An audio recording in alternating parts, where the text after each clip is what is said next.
तो इस देश में प्रदर्शन की इजाजत हर नागरिक को है क्योंकि संविधान उसका अधिकार देता है, लेकिन उस प्रदर्शन की आड़ में इस देश की संपत्ति को जलाना, इस देश में दंगे को भड़काना, लोगों की भावनाओं को आहत करना क्या जायज है?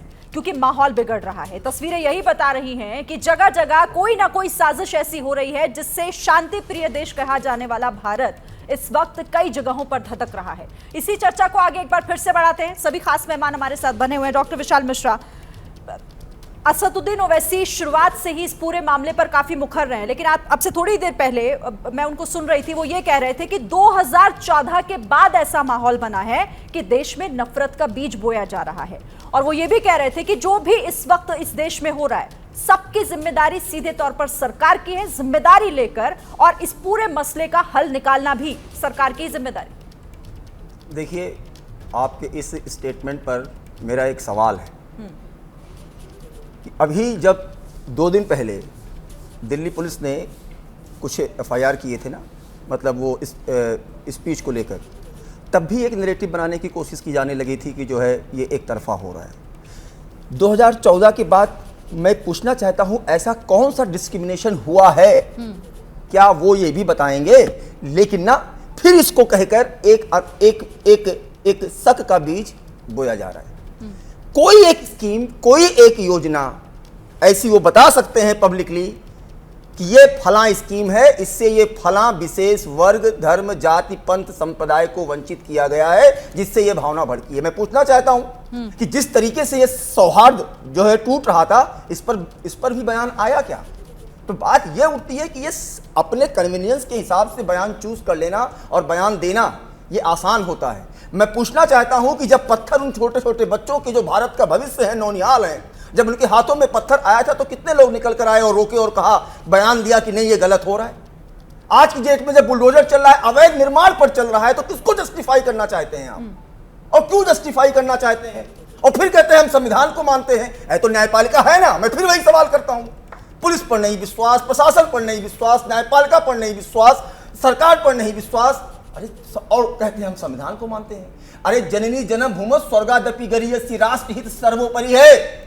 हमको आज की डेट में सतर्क रहने की आवश्यकता है। आज की डेट में हमको अपने गौरव को समझने की आवश्यकता है, तब हम देश के गौरव में योगदान कर पाएंगे। ठीक है, ये बयान देकर सेलेक्टिव अप्रोच लेकर ट्वीट कर देना। अभी हमारे सलमान निजामी भाई साहब ने भी कहा कि वो पिछले 8 सालों से कुछ ऐसा चल रहा है।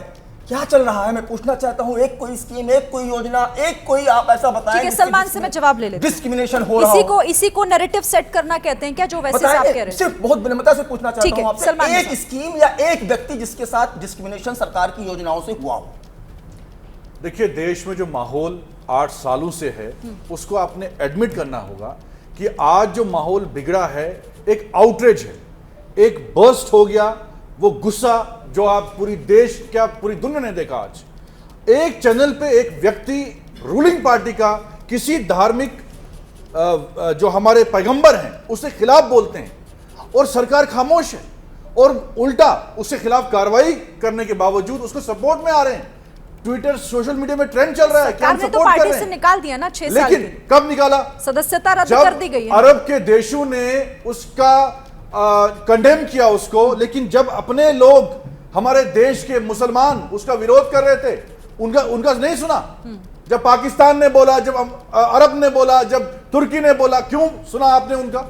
आज कार्रवाई करिए। चलिए, मैं आपकी इस बात को मान लेती हूं कि सरकार ने देरी कर दी। मैं वो सवाल पूछ भी रही हूं कि सरकार ने देरी कर दी, पर मुझे एक बात तो बताइए सलमान निजामी, एक मिनट, उसके खिलाफ भी कार्रवाई करिए। ठीक है, सरकार ने देरी कर दी, लेकिन अब तो सरकार ने वो एक्शन ले लिया है ना। एफआईआर तक, कई एफआईआर दर्ज भी हो चुकी है, न्यायपालिका को काम करने दीजिए। आप बताइए, एफआईआर हुई, लेकिन आप प्रवोक कर रहे हैं फिर से। कल ही भाजपा की एक सांसद साध्वी प्रज्ञा ठाकुर कह रही है, नुपुर शर्मा ने जो कहा मैं उसका सम्मान करती हूं, सपोर्ट करती हूं उसको। क्या ये जायज है? आप एक तरफ से उसको सस्पेंड करते हैं, दूसरी तरफ से कहते हैं कि भाई ये अच्छा किया इसने। आप फिर प्रवोक कर रहे हैं। आप चाहते हैं कि हिंदू मुसलमान चर्चा चलती रहे, लोग जो हैं वो सवाल ना उठाए, रोजगार पे सवाल ना उठे, कश्मीर में हमारे कश्मीरी पंडित पे कत्ल हो रहा है वो सवाल ना उठे, चाइना ने कब्जा किया अभी ब्रिज बना रहे हैं उसमें सवाल ना उठे, तेल की कीमतें क्यों बढ़ रही हैं उसमें सवाल ना उठे, तो हिंदू मुसलमान चलता रहे। उस चैनल के खिलाफ भी कार्रवाई होनी चाहिए जिस चैनल ने अलो किया उस प्रवक्ता को बोलने के लिए कि हमारे आप दो तरह की बातें कर रहे हैं। आप एक तो आप कह रहे हैं कि वो सड़कों पर उतरे क्योंकि उनकी भावनाएं आहत हुई हैं, दूसरी तरफ आप कह रहे हैं कि सरकार चाहती है ऐसा हिंदू मुस्लिम। मैं कह रहा हूं मजबूर किसने किया, मैं कह रहा हूं कार्रवाई करिए आप, पहले भी कार्रवाई हुई थी। आप जब अरब ममालिक जो हैं एक हो गए, उनने खिलाफ कर दिया, उस वक्त कार्रवाई आप शुरू करते हैं। जो देश का मुसलमान ये गुस्सा इस बात का है कि कार्रवाई देरी से हुई। शिवम नहीं। त्यागी, इतनी देर क्यों कर दी सरकार ने? मैं उसका भी जवाब, इन्होंने कहा कि ये न्यूज चैनल पे चाहती नहीं बीजेपी के कुछ रोजगार, तेल और इन सब की बातें हो और चाइना की बातें हो। आप पत्थर ही ना उठाते तो इसी की बात होती। सब कुछ हो चुका था, सरकार ने कार्रवाई कर दी थी, सरकार ने उसको सस्पेंड कर दिया था, 2 FIR ऑलरेडी महाराष्ट्र में हो चुकी थी, लेकिन आप इससे खुश नहीं। सरकार ने कार्रवाई की ना, दिल्ली सरकार ने क्या कार्रवाई की? अभी तक अरेस्ट नहीं मतलब किया आप उसको। कार्रवाई चाहते हैं ना, या ये भी चाहिए कि आप मुझे पर्टिकुलर बताइए मतलब ना, सीधा प्रधानमंत्री जी कार्रवाई खुद जाकर आवाज उठा रहे हैं उसके खिलाफ, क्या है? लेकिन जिसने पूरे देश का माहौल खराब कर दिया उसके खिलाफ कार्रवाई नहीं की। फिरिंग जी क्या है ये? नहीं, ये चाहते हैं कि प्रधानमंत्री जी खुद जाएं, उनको कहें नुपुर चलो हथकड़ी लगाएं, उनको जेल तक छोड़े, तब ये खुश होंगे। मानेंगे नहीं। महाराष्ट्र ने क्यों कर दी, दिल्ली ने क्यों नहीं करी? FIR is an FIR my friend. क्या इतनी परेशानी है? दूसरी बात, उसके बाद भी इन्होंने पत्थरबाजी करी क्योंकि पत्थरबाजी ही एजेंडा था। अब कहते हैं कि 8 साल से भावनाएं भड़काई जा रही हैं, इस वजह से ये हुआ। मैं तो ये सोच रहा था जी कि ये नुपुर ने जो ये बोला उसकी वजह से हुआ, मेरा तो यही मानना था, लेकिन कहीं ना कहीं दिल में दर्द बहुत सारा है इनके, चलिए उसको भी छोड़ देते हैं। इन्होंने कहा अपमान किया, मैं कहता हूं बिल्कुल नहीं करना चाहिए। इनका एक कलमा है बिस्मिल्लाहिर्रहमानिर्रहीम या इलाहा इल्लल्लाह मोहम्मद रसूलुल्लाह सल्लल्लाहु अलैहि वसल्लम। ऐसा कहते हैं कि इसको पढ़ने के बाद सब हुजूर के हो जाते हैं। मैं भी हो गया, मुझे तो इतना ही प्यार है आपसे।